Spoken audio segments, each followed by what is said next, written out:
SSLC പരീക്ഷാ ഫല പ്രഖ്യാപനം ഇന്ന് വൈകിട്ട് 3-ന് വിദ്യാഭ്യാസ മന്ത്രി വി ശിവൻകുട്ടി സെക്രട്ടേറിയറ്റിലെ PRDയിൽ ഫലം പ്രഖ്യാപിക്കും.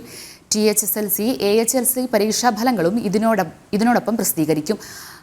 4,27,105 വിദ്യാർത്ഥികളാണ് ഇക്കുറി പരീക്ഷ എഴുതിയത്. കടുത്ത വേനൽ ചൂടിൽ നടന്ന SSLC പരീക്ഷകളുടെ ഫലം ഇന്ന് പ്രഖ്യാപിക്കുകയാണ്. ഉച്ചയ്ക്ക് 3-ന് വിദ്യാഭ്യാസ മന്ത്രി വി ശിവൻകുട്ടി ഫലം പ്രഖ്യാപിക്കും. 4,27,105 വിദ്യാർത്ഥികളാണ് ഈ വർഷം പരീക്ഷ എഴുതിയത്. ഇതോടൊപ്പം ടെക്നിക്കൽ, ആർട്ട്, SSLC പരീക്ഷാ ഫലവും പ്രഖ്യാപിക്കുന്നുണ്ട്. ഫലങ്ങൾ 1 മണിക്കൂറിനുള്ളിൽ പരീക്ഷാ ഭവന്റെ വെബ്സൈറ്റിൽ ലഭ്യമാകും. കഴിഞ്ഞ വർഷത്തേക്കാൾ 11 ദിവസം മുമ്പെയാണ് ഫലപ്രഖ്യാപനമെന്ന പ്രത്യേകതയും ഈ വർഷമുണ്ട്. THSLC, AHSLC ഫലവും പ്രഖ്യാപിക്കും. മുൻവർഷം 99.70% വിജയം. ഇക്കുറി അത് വർദ്ധിക്കുമോ എന്നാണ് എല്ലാവരും ഉറ്റുനോക്കുന്നത്.